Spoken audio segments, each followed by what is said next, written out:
E passo então a palavra para o Rotar, Instituto Cultivo.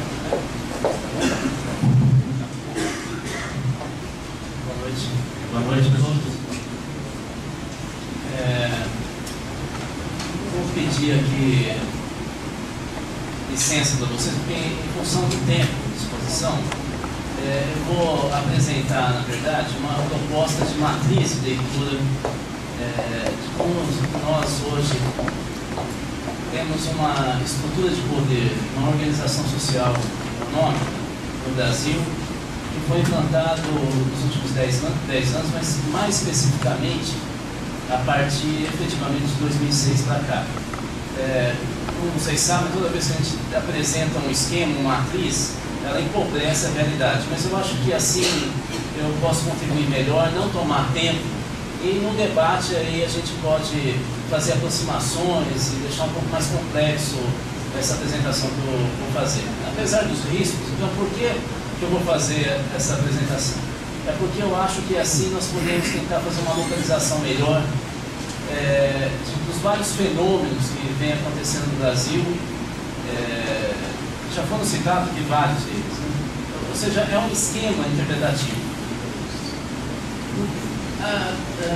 Antes de apresentar essa matriz, eu queria retomar um pouco uma discussão que nós na ciência política fizemos a respeito dos anos 80 e 90, que foi, de uma certa maneira, quase que um consenso internacional, que essas duas décadas significaram a democratização do mundo. Ou seja, foram nas décadas onde o maior número de países sobre ditaduras ou regimes fechados acabou, se não se democratizando de fato, mas se liberalizando.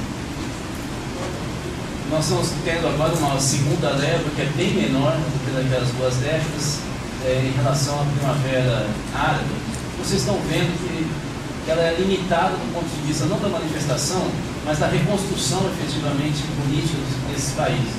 Mas essa é uma outra questão. Por que eu estou levantando essas duas décadas? Porque na ciência política, a partir desse movimento internacional, se começou a discutir muito naquele período sobre o que seria o conceito de democracia. Eu vou recuperar uma das reflexões para então justificar a minha preocupação e por que a apresentação daquela matriz interpretativa que eu vinha dizendo. A democracia, em determinado momento, ao longo dos anos 90, começou a ser compreendida como a construção dinâmica de consenso. O que significa isso na prática? Sem alternância de poder e sem a possibilidade de senso seguido de consensos, que são novamente desconstruídos por novos dissensos, dificilmente é possível falar numa lógica democrática.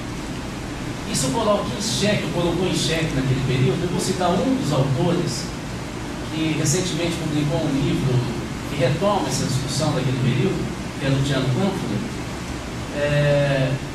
Isso colocou em xeque a ideia de que democracia é de fato a maioria expressada no voto.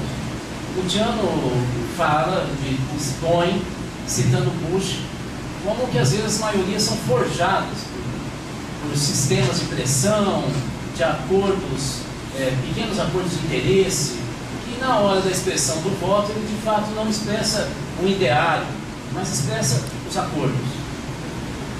Essa ideia, que às vezes é muito cara, inclusive à esquerda, é fundamental para a gente começar a repensar alguns erros de condução de algumas armadilhas, ou seja, não basta se reeleger várias vezes uma pessoa porque ela é boa, porque isso destruiria a capacidade de auto-organização da sociedade, de controle social sobre o Estado. Nós caímos de tempos em tempos nessa armadilha e depois depõe contra nosso próprio projeto de sociedade e a própria concepção de democracia que a gente havia defendido alguns dias antes.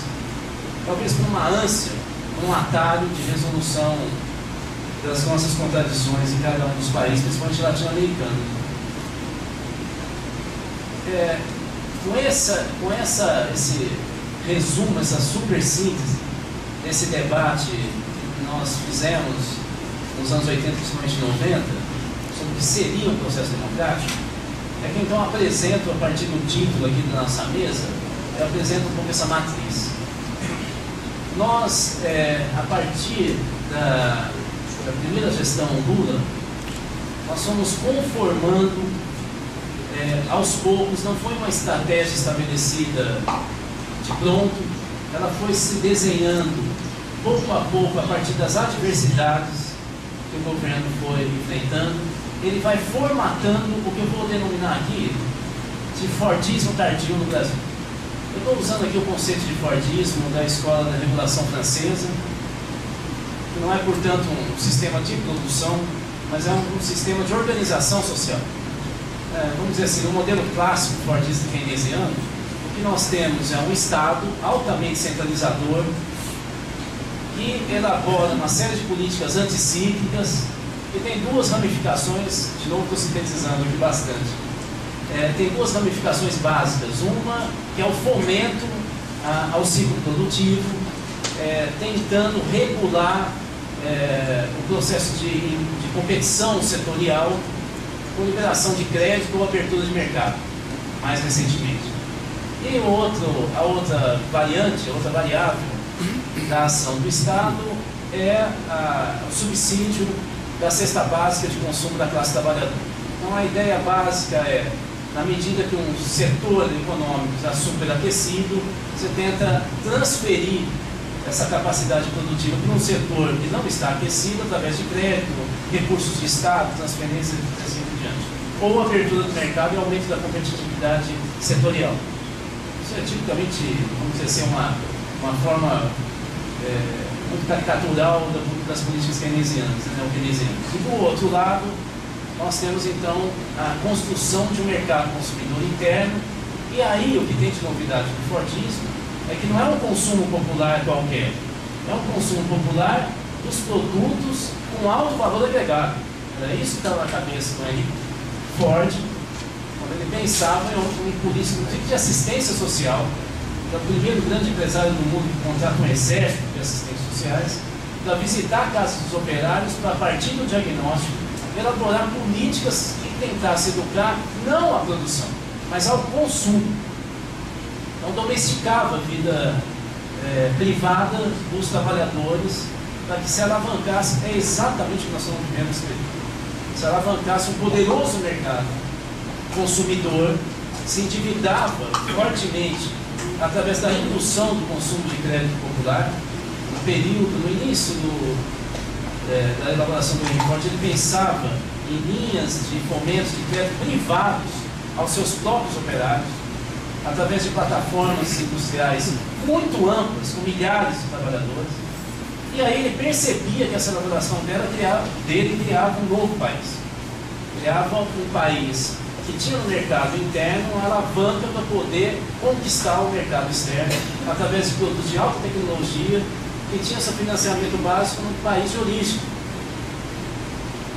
Ford vai ser o primeiro empresário também conhecido a falar que aumento de salário não era custo de produção, era investimento no mercado. Ele criava, portanto, um pacto econômico, um pacto desenvolvimentista. Bom, por que eu estou falando que o lulismo criou um Fordismo tardio? Porque ao falar que é tardio, vocês se lembram que o Fordismo, tal como na origem, ele entra em crise nos anos 70. Já nos anos 60 já demonstrava algumas incapacidade de sustentabilidade, mas nos anos 70, principalmente com as duas grandes crises do preço do petróleo, 74 depois do final dos anos 70, ele entra em colapso. E é por isso que nos anos 80 se começa a discutir uma série de mudanças do ponto de vista administrativo, de crise da social-democracia como um sistema burocrático, estatal, de alto custo. Ou seja, aí entra por aí a popularização da pequena agenda, que alguns exageram, mas é uma agenda muito pequena, frágil, neoliberal. Então, o Fordismo montado pelo Lulismo, ele é tardio nesse sentido, porque ele é construído no Brasil a partir do Estado altamente centralizado. Vou falar rapidamente sobre essa estrutura, mas ele é incompleto, porque ele não se dá justamente na construção de um processo de industrialização acelerado. Pelo contrário, o Fordismo brasileiro se estrutura a partir de uma crise internacional produtiva e, no nosso caso, vai redundar em algumas nuances de desindustrialização setorial. Então, nesse sentido, ele inclusive o professor, ele é não sustentável, mas ele veio criando uma estrutura de poder, talvez a mais importante desde do período getulista. O que é, então, de maneira esquemática, essa estrutura fordista tardia, montada principalmente por vocês 2006 em diante? Já havia sinais desde 2003. Basicamente é o seguinte, então peço perdão novamente pelo esquematismo, para ser mais ligeiro na exposição. Primeiro, um Estado altamente centralizador, que desestrutura o Pacto Federativo, se alguma vez nós tivemos de fato um Pacto Federativo. Os municípios perderam absolutamente autonomia, eles não são entes autônomos do processo de construção das ações executivas. Num período, entre 54% e 60% do orçamento público se concentrou na União. E nós continuamos tendo um processo de concentração de recursos na União. Isso acabou esvaziando ainda mais nas duas crises subsequentes que nós tivemos, de 2008 e agora essa recente. 2008, também sintetizada a crise do setor imobiliário norte-americano. Mas, de qualquer maneira, nós tivemos, nessa sequência das duas crises, mais um momento em que a União, o governo federal, sobrepujou os municípios. Por quê? Um dos instrumentos mais importantes foi a redução do IPI, que, como vocês sabem, incide sobre o FPM, e com isso, como 80% dos municípios brasileiros vivem às custas dos 3 repasses mensais do Fundo de Participação dos Municípios, nós tivemos, eu não sei se vocês se lembram, em 2009, várias prefeituras do país fechando as portas. Quase houve uma greve nacional, só não ocorreu porque a partir daí o governo federal começou a estudar, fazer acordos caso a caso. Mas o fato, resumindo, é que hoje, em função disso, a maioria dos prefeitos no Brasil, se não a totalidade, tem o mesmo perfil de gestão. Eles são gerentes de convênios federais.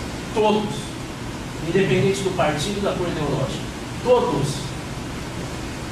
Todos têm na sua plataforma central convênios para a construção das casas populares, Minha Casa Minha Vida, Praça da Juventude, Bolsa Família, mais educação, segundo tempo. Aqui eu já citei 5 ministérios. Eu sou consultor, nossa entidade é consultoria para muitos municípios do país, e a realidade é o território inteiro do país. Ao finalizar essa construção, essa matriz, eu vou retomar como é que se dá a ligação efetiva entre os ministérios, agências estatais centrais e, em alguns casos, estados que têm algum tipo de poder de investimento como é São Paulo, também convênios com governos estaduais. Qual é a figura central que liga os municípios, a base territorial do país, a essa estrutura de gestão e de controle? Eu quero só aqui fazer um parênteses muito rápido. Isso aqui não significa uma atitude, vamos dizer, desprovida de uma concepção estratégica. Vou dar um exemplo, por isso estou abrindo aqui um parênteses, por exemplo, na educação. O que nós temos hoje na educação? uma concepção altamente centralizadora da gestão da educação pública e privada no Brasil, que tem nas avaliações sistêmicas externas, o IDEB, o ENEM, o ENAD, a imposição de um currículo nacional sem qualquer discussão democrática e aberta com a população e nem mesmo com os professores, e nem mesmo a academia. O ENAD hoje impõe um currículo, principalmente para as faculdades particulares, que tem cursos noturnos, que atendem essa população que não é a classe mesmo média, mas hoje consumidores emergentes de produtos de alto valor agregado. É um mercado consumidor popular, mas muito voraz, que vê na educação a sustentação do seu consumo da qualidade de vida da família nesses últimos anos. Então eles vão para essas faculdades particulares de curso noturno, que com o ENAD, eles são sufocados a partir das comissões técnicas que vão avaliar esses cursos e que bloqueiam qualquer tipo, em função da avaliação do ENAD, bloqueia acesso a financiamento público. Mas isso também se dá com o ENEM, que está construindo a unificação do currículo de ensino médio. Hoje, qualquer cursinho preparatório faz um curso dentro do curso para ensinar a fazer teste do ENEM. E a mesma coisa com o IDEB. Como dizia a Diana Rabbit, que é quem elaborou esse esqueminha nos Estados Unidos, no governo Bush, e que publicou um importante livro há uns 3 anos atrás, ela diz, olha, infelizmente, eu hoje vejo que nós ensinamos os nossos alunos a fazer testes e não a desenvolver sua inteligência. Eu estou tentando só pegar esse parênteses da educação, eu posso pegar qualquer outra política pública para revelar para vocês que tem um pensamento estratégico que desconsidera a sociedade civil e que retoma uma visão do Fernando Henrique, Juarez Brandão, que é da tradição da sociologia mais conservadora do Brasil, de que o Estado é um demiurgo da sociedade brasileira. Nós não temos capacidade de construir a democracia. É o Estado que vai nos ensinar. Depois eu posso entrar em detalhes. Fora esse Estado, quais são os braços? O primeiro braço, já foi dito aqui, é o BNDES. O BNDES e o PAC, como uma espécie de cardápio, vem definindo a orientação dos investimentos no Brasil. E no Rio, basta ver os investimentos do Ike Batista, não precisa ir muito longe. Eu acabei, no ano passado, fiz uma avaliação do Banco Mundial dos investimentos no Brasil rural, e assim, é um absurdo ali no Porto do Iguaçu o que está ocorrendo, que não é pouco, atravessando rodovia, da tal da via logística do Porto do Iguaçu, atravessando propriedades de agricultura familiar, e quando há qualquer resistência, o Ike Batista entrega de graça pequenos tratores vindo da Coreia e dá curso de graça de chinês, o que vai facilitar muito, como nós sabemos, a agricultura familiar no Rio de Janeiro. Depois eu posso divulgar para vocês alguns dados estarrecedores dessa política que é feita pelo Estado com recurso do Banco Mundial para financiar os grandes investimentos em empreendimentos no Brasil, nesse setor. Então o BNDES é uma fatia, um braço importante, não das políticas, só das políticas anticíclicas, mas também de controle político, ou de acordo, de construção de arenas de negociação no interior do Estado, com alto empresariado. Não é à toa que o Jorge Gerdau virou consultor de gestão das estatais da estrutura de Estado brasileiro. Não é à toa. O outro braço são as políticas de transferência de renda do outro lado. Vocês estão vendo que tem uma correspondência muito clara em relação ao fordismo na sua origem. São as políticas de transferência de renda e o aumento real do salário mínimo. São as duas principais políticas, sendo, na verdade, o aumento real do salário mínimo nos últimos anos é que efetivamente alavancou o consumo de massa. E o acesso de grande parte da classe trabalhadora de mais baixa renda para os mercados mais sofisticados do Brasil, com alto endividamento, como nós sabemos. O Bolsa Família, na verdade, e as políticas de transferência de renda, eles criam um mercado de um segmento médio, os pequenos mercados, pequenos entrepostos regionais. Eles, obviamente que que o Bolsa Família não cria uma alavanca de consumo interno muito sofisticado, mas os pequenos mercados, sim, acabam se alavancando para, inclusive, novas tecnologias de gestão, junto ao Sebrae e assim por diante. Há vários estudos a respeito. Então, nós temos aqui dois braços importantes. Eu vou tentar acelerar aqui, prometo. E isso gera voto. E isso gera acordo de financiamento de campanha. Estou tentando mostrar para vocês que o Brasil fechou. Os últimos dados, o último livro do André Singer revela, eu mesmo já tinha colocado no meu livro sobre o lulismo, mas o último livro do André Singer, Os Sentidos do Lulismo, revela com dados, uma fartura de dados muito importante, que o PT hoje, de 2006 em diante, marca, essa é a data da mudança. 2006 em diante, o PT deixou de ter voto com peso na sua massa de votos na classe média, mais instruída, e passou a ter voto popular na classe D e E. Mudou completamente o perfil do voto, a ponto de hoje a gente começar também com um recurso didático a falar na PMDBização do PT, em termos de voto. Ele disputa a base eleitoral do PMDB de massa, que é um partido que se acomoda à topografia cultural do país. O PT também, hoje, em função dessas políticas, passou a ser um voto popular despolitizado. Aliás, eleitores, que hoje nós temos acesso a dados, uma fartura de dados, que são ultraconservadores. Eu estou dizendo que o lulismo, ao se acomodar a esse eleitorado, rebaixou o discurso ideológico, acabou com o pensamento crítico no Brasil, inclusive nas universidades, e com isso abriu um espaço com um eleitorado ultraconservador, absolutamente contrário à ampliação dos direitos civis no Brasil. A favor da pena de morte, as pesquisas são muito nítidas, isso não há dúvida. Bom, quais são os outros braços que estão correndo aqui? Movimento sindical e ONGs, hoje totalmente financiados pelo Estado. Nos últimos 3 anos, o imposto sindical, de 2009 para cá, o imposto sindical transferido para a central sindical, lembre-se, da estrutura sindical já havia, para a central sindical vem de 2009 em diante, ele simplesmente quase triplicou. Também o assento de dirigentes sindicais nos conselhos de estatal criou agora de fato uma aristocracia operária importante, sindical, uma elite, que recebe por uma reunião de 2 horas, dependendo da estatal, um jeton de 3 mil a 8 mil reais. Além das agências reguladoras, que nós já percebemos aqui, e dos fundos de pensão, que fazem parte do circuito de investimento, de alto investimento do capital no Brasil. Então nós temos uma elite. As ONGs, depois eu cito no debate se for o caso, mas que também entraram em convênios. Hoje a grande parte das ONGs são financiadas pelo Estado em função da crise de financiamento externo, que era grande provedor dos anos 80, dos anos 90.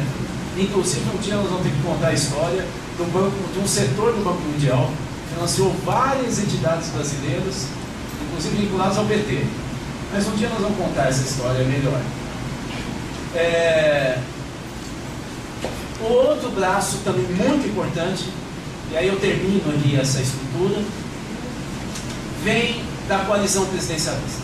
Vocês sabem que o Mensalão, nesse sentido, foi uma tentativa de construção de uma coalizão de tipo parlamentarista, muito mal feita e ajambrada, e a crise, como tudo no lulismo, aberto por essa tentativa, portanto não venho dizer que não existiu,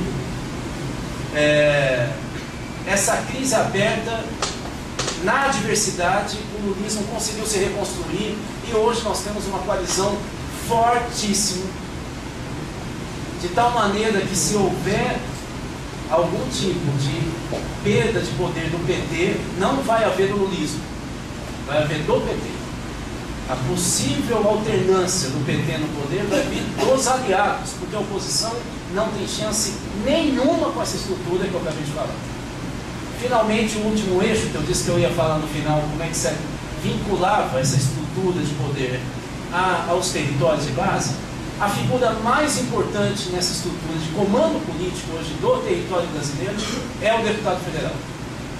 Hoje o deputado federal é a personagem que leva os acordos, que abre os ministérios e agências estatais aos prefeitos, que faz inclusive uma espécie do que eles chamam hoje de turismo nos ministérios, com cartilhas, definindo onde é possível captar, definindo agências que podem fazer os projetos milionários para as prefeituras.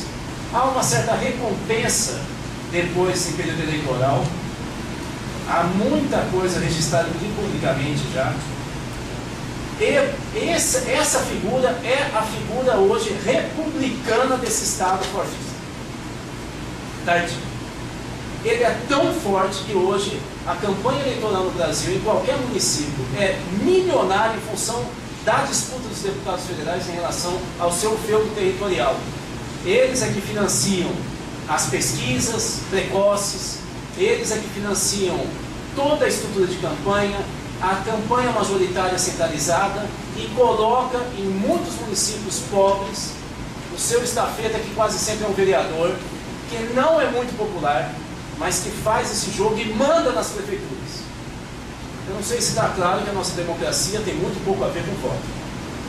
Eu estou, então, sugerindo uma matriz, termino aqui de novo, pedindo aqui excusas, porque de fato é um esquema interpretativo, mas eu espero que com isso a gente consiga localizar os fenômenos dentro de uma lógica de Estado poderosíssimo, amplamente partidarizado, que o Klaus Hoff, um sociólogo alemão, chamava de estatalização, ou seja, nós não temos, a sociedade civil hoje no Brasil não tem como se mexer sem o Estado estar presente.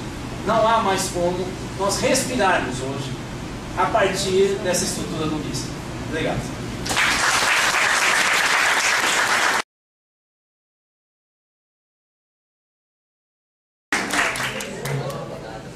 Primeiro eu quero agradecer a mesma, me dá mais 40 minutos. Eu vou passar por dois blocos de questão e vou me concentrar no final, vou passar mesmo rapidinho na questão do Paulo Passarinho, que é muito caro a mim. Primeiro, sobre a questão do federalismo, nós temos que ponderar um pouquinho aqui, nós não temos muito tempo, mas nós não somos ainda uma lógica unicista como do Chile, em que os municípios não têm recurso nenhum. Mas nós estamos caminhando para isso, aceleradamente. O governo Lula, já foi no FHC, mas no governo Lula, nós praticamente nesse campo, nós rasgamos a Constituição Federal. E ninguém falou nada. E os prefeitos acabam virando chacota pela grande imprensa. Cruzando com isso, nós temos isso que eu quis passar para vocês, um reforço desse centralismo através do neoclientelismo. Quer dizer, o que tem de diferente? O clientelismo, teoricamente estudado no Brasil, era uma espécie de reforço do poder da oligarquia local. Ou seja, era quase que uma disputa e uma tentativa dessa estrutura de poder local tentar ser incluído no Estado. O famoso texto do Vitor Nunes Leal diz isso. Esse coronelismo, o coronelismo não é uma expressão de crescimento do poder rural, é exatamente o inverso. É porque eles estão perdendo espaço do setor público, é que eles tentam se organizar através da representação parlamentar para entrar no Estado. O que eu estava dizendo para vocês sobre o papel do deputado federal é algo que não é inédito na história do Brasil. O neoclientelismo nasce no Estado. Não é uma resposta, é uma estrutura de Estado contra os municípios. Então, eu queria reforçar um pouco essa ideia. E o neocorporativismo, nem vou falar, esse é um conceito trabalhado por muitos autores europeus, pelo Schmitter, talvez seja o mais importante, que é quando a estrutura sindical participa de fóruns de gestão do Estado, ele faz parte do governo. Ele não negocia interesses, ele discute as políticas públicas. E nós estamos vendo como é perverso isso. Acabamos de ver como que um fundo de pensão participa do banco, uma estrutura, ou seja, esse é o Brasil atual. Bom, Segunda questão, muito rapidamente sobre educação para a cidadania. Nós temos muita experiência no Brasil já, gente, e nisso não temos que reinventar a roda. E aí fica evidente que nós não temos movimento social no Brasil. Não existe movimento social, não sei de onde vocês tiram isso. Não existe. Nós temos organizações populares que eventualmente mobilizam. Não existe dentro da história do conceito de movimento social, hoje, um movimento social que talvez tenha algum lampejo no movimento de direitos civis, principalmente gays, lésbicas, transexuais, alguma coisa religioso e alguma coisa muito menor do ponto de vista ambiental. O resto se estruturou em função da crise de financiamento. Gente, eu não estou fazendo aqui um discurso político, estou fazendo uma análise sociológica. Pegue qualquer estudo sobre isso no Brasil, em todas as linhas teóricas. Os movimentos sociais se transformaram em organizações. Então tem uma estrutura privada, hierárquica, que é absolutamente diverso do que é o movimento social, que é horizontalizado, democracia direta, uma extensão da luta de direitos sem identificação de classe. Eles são pluriclassistas quase sempre. Eles se espraiam pela sociedade.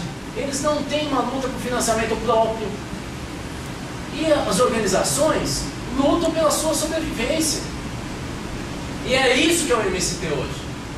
Que pode mobilizar, mas que briga, sempre brigou, né? Com a CPT, com uma estrutura sindical, sempre. Só um período pequeno no início da... Eu acho que assim também tem uma certa... Eu fico um pouco preocupado como a gente vai perdendo o espírito crítico. E a gente, nessa briga de posições, a gente acaba sendo condescendente, teoricamente, e politicamente. Eu acho que está na hora de a gente discutir um pouquinho melhor isso. Para entender situações reais, por exemplo, por que o MST em São Paulo se alia ao que era a PFL tem na região oeste do estado. Os prefeitos da região de Presidente Prudente, ou vocês não têm conhecimento? Então, assim, eu acho que está na hora de a gente fazer uma discussão que o país mudou. Nesse século novo, o país é muito conservador. Nós perdemos a disputa da liderança cultural, da disputa dos valores de esquerda. Nós perdemos, gente. O país é ultraconservador. Eu diria que é quase uma sociedade fascista, como meu Deus, como é que chama? O sociólogo português que acabou de... O Boaventura Santos vem escrevendo há tempos. Bom, essa é a primeira questão. Eu sei que é duro falar, mas a gente só consegue enfrentar um problema quando a gente olha o problema de frente. Ficar olhando de lado demais algo piedoso.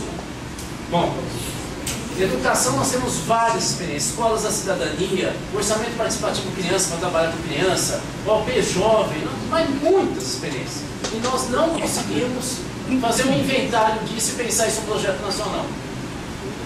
Por que talvez? Porque a educação formal roubou a pauta da educação no Brasil. Inteirinho. Bom, vou me concentrar na questão de partido e fechar. A minha referência é uma reflexão feita alguns anos atrás por Orlando Henry, que ele dizia o seguinte: a dimensão política com a globalização se aliou, e nós estamos vendo aqui, com a dimensão econômica globalizada e se divorciou da cultura. E ele previa um livrinho muito interessante, publicado pela Voz do Brasil, que se chama Poderemos Viver Juntos? É uma pergunta. Alan Henry, publicado pela Voz. Esse livro é uma provocação que retoma os clássicos da sociologia francesa, sempre se ficava preocupado com esse tema. O que nos une? O que ele sugere é que, como o mundo globalizado da economia não pensa o território e não pensa o tempo, o passado, ele está sempre focado na transnacionalização e focado no futuro, ele arrebenta com tudo que tem de identidade territorial. Ou seja, quilombola sumiu, os fundamentalistas muçulmanos sumiram, os mormons somem, tudo vai sumir, tudo. As fotos da gente é coisa de velho, porque o que você tem é que ter Facebook. E o Facebook, ele é completamente efêmero, assim como o Twitter, com 140 caracteres. Ou seja, é um mundo da velocidade da mudança constante. Diz o Turenne, como o que define a energia moral e a identidade e o convívio é a cultura, ele dizia, nós vamos ter guerras religiosas. Vai haver reação.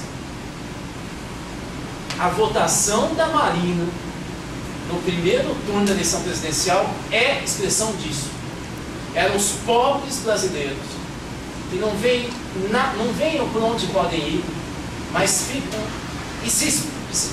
eles ficam acantonados, se expressando de maneira desorganizada por uma terceira via que é ultraconservadora. Bom, os partidos políticos entram onde, Paulo Passarinho? Entram nesse conluio com a globalização, com o grande capital no Brasil. É conluio, todos os partidos. Você vê as discussões no Congresso, você vê claramente para onde vai. Como é que uma pessoa faz campanha hoje para disputar para valer? Com uma campanha, por exemplo, em Belo Horizonte, para eleger um vereador, a média foi R$500 mil. Que raio de partido popular consegue fazer 500 mil para eleger um vereador? Se ele elegeu 2, não é popular. Eu posso contar para vocês como é que foi a história do PT. Foi aos poucos. Mas ao pegar o que matou o sistema, eu estou dizendo que os partidos no Brasil, em primeiro lugar, no Brasil, são estruturas empresariais, não são de representação política. Eu conheço bem os partidos. Eu fundei um. Conheço bastante mesmo. Estou sempre em contato com os dirigentes. São estruturas empresariais e quem manda no dia a dia é quem nós não vemos. É a burocracia partidária, secretário, tesoureiro, que faz acordo com agências, que trabalha com fundações. Ó, quer saber onde tem desvio? Vai nas fundações partidárias. Todas. Por exemplo, agora já juntando dinheiro para fazer campanha para o ano que vem. Não vou citar o nome, vocês imaginam o que eu estou dizendo. Pois bem, inclusive os novos. Pois bem, essa é a primeira questão, conjuntural. Estrutural, Paulo, vou falar aqui o que eu já escrevi, falo com muito cuidado, porque a gente tem que ser também pragmático na disputa política. Eu não vou pegar e jogar fora, para concluir. Está escrito aqui. Eu acho que são estruturas pretéritas. Nós não temos os partidos que são estruturas burocráticas criadas no século XIX, os partidos de massa. Eles não espelham a organização social hoje. Basta a gente ver como é que a sociedade vem se expressando socialmente pelos interesses políticos. Não estou falando através de partido, é na forma burocrática. É uma estrutura muito mais fluida, muito mais acelerada e de identidade de pessoa para pessoa. Isso é o Facebook. Mas não é só o Facebook. Eu vou para uma mobilização hoje, se a pessoa que me convidou, eu confio nela afetivamente e sei que ela não vai me usar, senão não vou. Tanto é verdade que eu já citei aqui a Primavera Árabe, estou terminando mesmo, eles explodem na oposição e não criam estruturas alternativas de poder. Porque a sociedade não se organiza assim. As estruturas burocráticas como igreja, partidos, o próprio Estado, militares, são estruturas do século XIX, da construção da modernidade. Nós estamos no século XXI. A sociedade é absolutamente diferente. Nós, de esquerda, temos que ter a coragem para fazer esse debate, porque só interessa a nós. A direita não interessa, pelos motivos que eu já falei. Os partidos são estruturas que criam elites hoje no Brasil, e elites econômicas. Dirigente hoje é rico, e ganha dinheiro, e muito fora da política. Ele não representa a sociedade civil, porque ele não é mais da sociedade, ele é uma elite completamente distinta, articulado com o impacto. Não tenho muitas perguntas, preciso começar. Fazer só 2 comentários muito rápidos. Sobre não sei sobre essa história da coerção, então não tem muito o que falar. 2 questões são: Acho interessante essa proposição da democratização do Banco Central, porque falta a nós, nesse momento, um foco de ação. Nós estamos muito pulverizados em pequenas ações ou grandes, nos dispersamos completamente. A reforma política, a plataforma dos movimentos sociais da reforma política parecia que ia ser um pouco esse eixo, principalmente quando a gente começa a passar um ficha limpa e aí some novamente. Então, acho que ele tem que trabalhar um pouco o que a gente chama às vezes em ações de educação da cidadania de efeito de demonstração. Ele tem que começar por algum lado e retomar o projeto.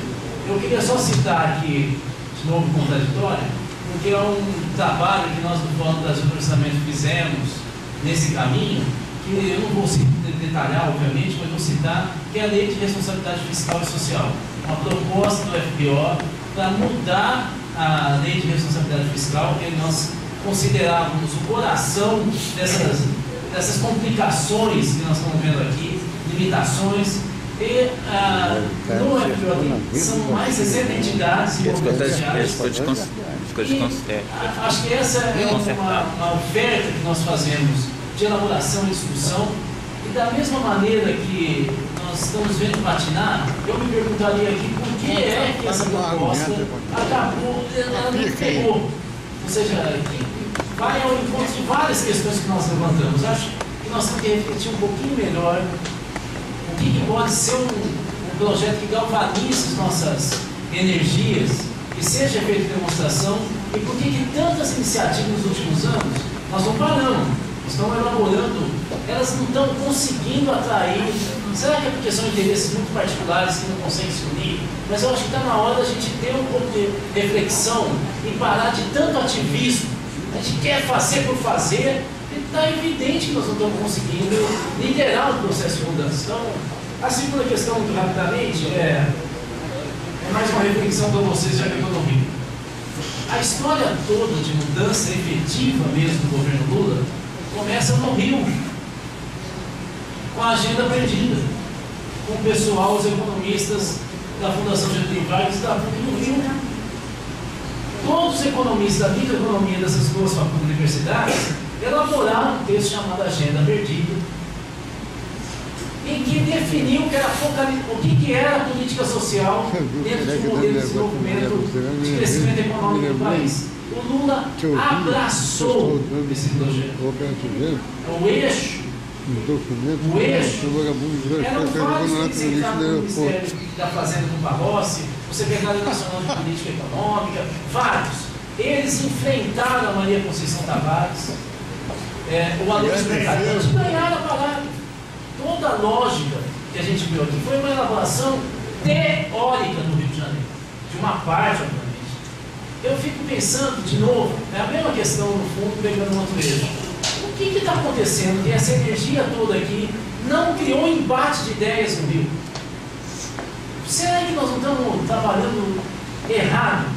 Será que nós estamos de novo dividindo força e energia? E não estamos entendendo que naquele momento que foi decisivo logo depois da Carta ao Povo Brasileiro, porque a Carta ao Povo Brasileiro é uma carta de intenções, mas a agenda, quem puder ler a Agenda Perdida, é de fato um manual de governo, com deliberações na área trabalhista, educação, políticas sociais, economia. É muito claro, tanto chama Agenda Perdida, colocar o Brasil no eixo do desenvolvimento. Junto com o Delfim Neto, o Lula abraçou essa concepção. Nós estamos no Rio. Essa energia toda, essa reflexão crítica que eu estou vendo nas perguntas, será que a gente não teria que sair daqui nos perguntando por que é que quem está aqui, claro que nós também estamos fora em Minas, mas se vocês estão aqui, por que não enfrenta esse pensamento hegemônico? Por que não abre um debate sobre essa concepção de focalização de política social, da educação subordinada aos interesses de mercado? Será que nós... Eu estou me vendo com vocês, não estou fazendo uma provocação de fora, não. Será que nós não estamos dispersando energia? Eu acho que a gente tem que sair de um evento como esse, refletindo onde nós estamos errando e não só criticando os outros que a gente já sabe que estão errados mesmo. Então, o que a gente pode refazer dessa trajetória com mais inteligência e menos emoção? Acho que era...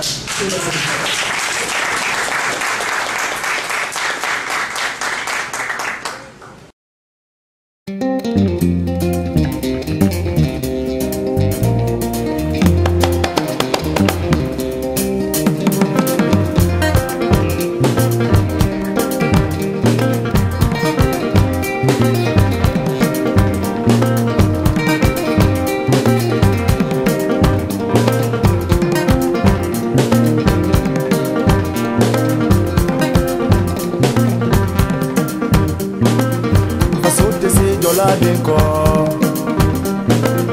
Masuka ni horonya ye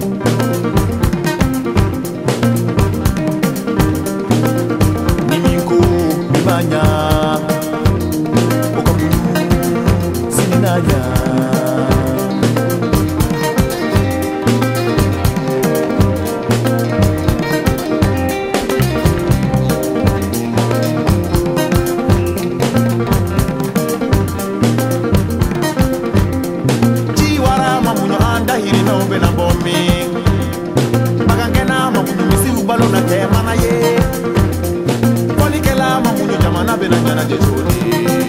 Jaja beni kabara Jaja beni kabara Jaja beni kabara Jaja beni kabara Jaja beni kabara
Jaja beni kabara Jaja beni kabara Jaja beni kabara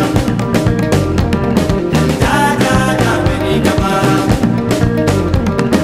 Jaja beni kabara Brafo brama kabara i baradlai Brafo brama kabara i barafiri fane ni brafo brama tilala kabara dilala Brafo brama baka barado firi Goni brafo brama tilala kabara dilala Brafo brama baka brabla wo franche Brafo brama yaka brabla wo franche Brafo brama yaka brabla wo franche Brafo brama yaka brabla wo franche